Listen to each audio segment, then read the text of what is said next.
बहन जी के बारे में, बहन जी ने 4 बार मुख्यमंत्री बनी, कांशीराम साहब उनका गुरु रहे।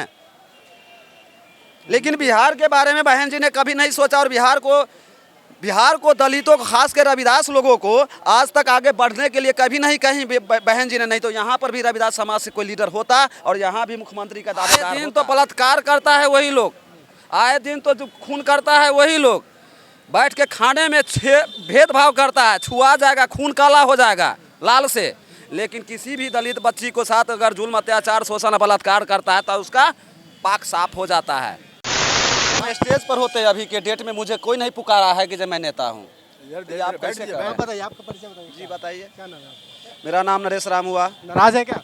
नहीं नहीं, नाराज है? नाराज क्या चीज़ का बताया, जैसे आपने पूछा। आपने कहा कि मंच पर नहीं बुलाया गया, क्या बात है? नहीं, हम लोग आपस में बात कर रहे हैं, आपस में एक कॉमिक। बिहार की राजनीति को किस प्रकार देख रहे हैं? बिहार की राजनीति क्या देख रहा है? बिहार की राजनीति तो हम लोग माने जब से खड़ा हुए तब से देख रहे हैं कि दलितों के हमेशा ठगता है, दलितों के हमेशा कुचला जाता है, दलितों से वोट ले लिया जाता है, दलित को एक नेता को सामने कर दिया जाता है जो उसको माने चाटुकारिता करता है और ऐसे लोगों को कोटा में खड़ा करके कहता है कि हमारा नेता है, हमारे दलित को नेता है। ऐसा ही तो देखा जाता है, हमारे बाप दादा को ठगते आया, अब हमें भी कुछ दिन ठगा। मैं अब ठगाने वाला नहीं हूँ, मैं अपने बच्चे को कहता हूँ कि मैं भी ठगाया इस राजनीतिक में, अभी के युग में। लेकिन इसके बाद आप लोग मत ठगाओगे मेरे बच्चे, अभी भी वक्त है संभलने का, संभल जाना।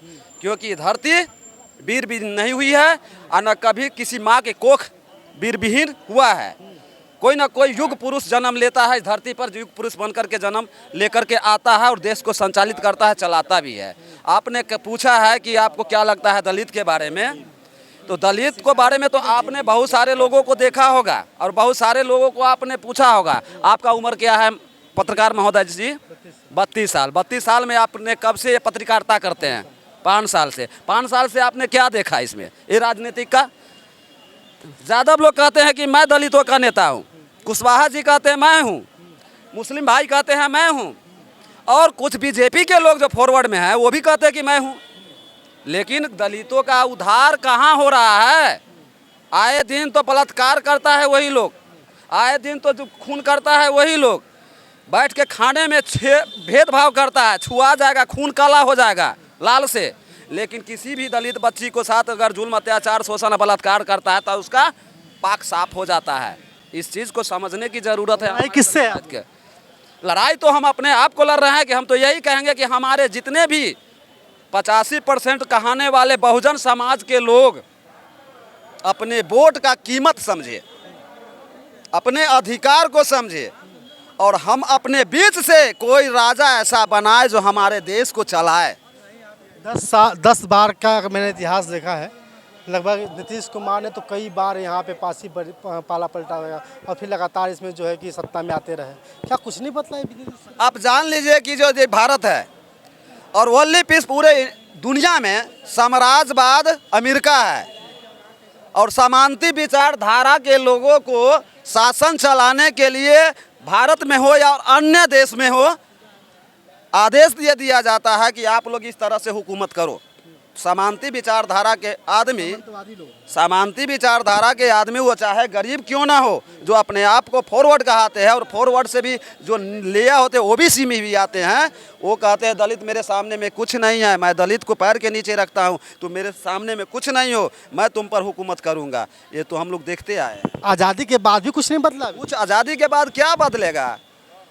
बाबा साहब ने कहे थे मुझे तो दर्द होता है इस बात से कि मैं तो संविधान में ये बहुजन समाजों का यानी जितना भी मानव जाति को कल्याण के बारे में इसने लिख दिया, लेकिन पता नहीं इसको लागू किया जाएगा कि नहीं। मेरे जितना भी बहुजन समाज के लोग हैं इनको ऊपर ये जो अधिकार है लागू करके इनको पूर्ण रूप से दिया जाएगा कि नहीं, कहाँ मिल रहा है? शेखर आए हैं, कुछ कर हो पाएगा बिहार में? हम तो यही कहेंगे कि हमारे इस युग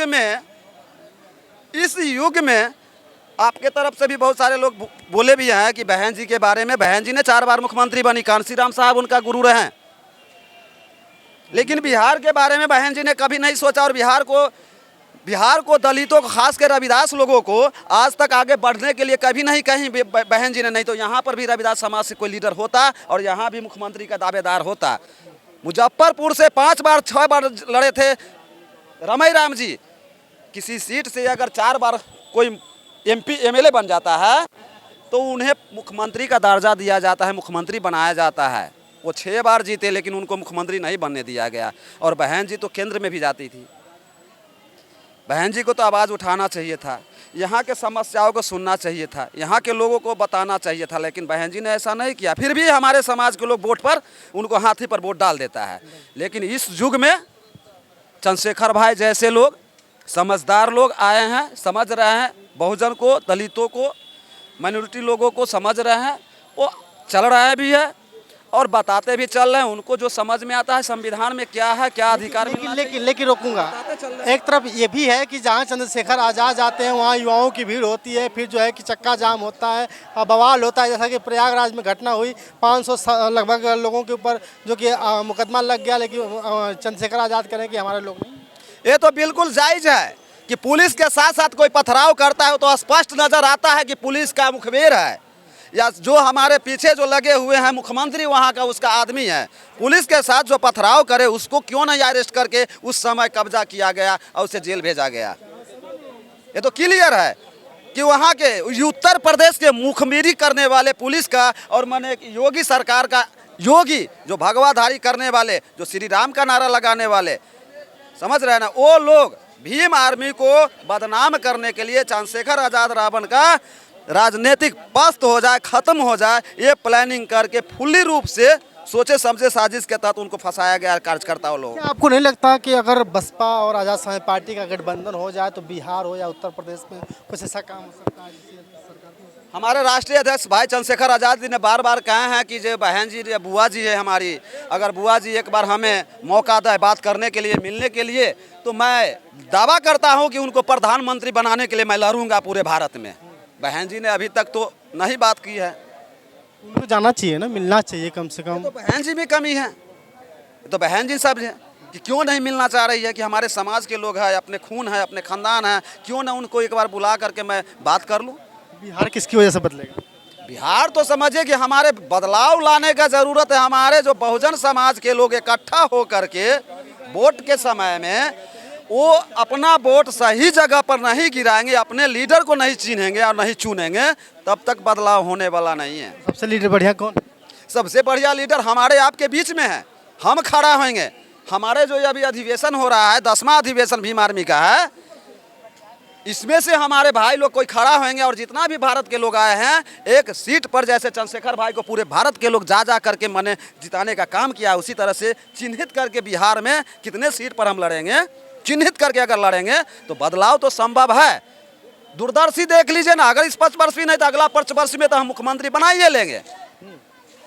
दावा कर रहे हैं। दावा के साथ बोल रहा है कि हमारा कार्यकर्ता सिर्फ समझ जाए कि हम कितने सीट पर लड़ेंगे और कितना सीट निकाल सकते हैं, वही हमारा एक पहचान होगा। अगला 5 वर्ष में हम लोग तैयार हो जाएंगे, लोग समझ जाएगा, हमारे बहुजन समझेगा कि हमारा लोग आया है, हमारा लोग लीडर बनेगा, हमारा लोग अधिकार दिलाएगा। ये तो क्लियर है।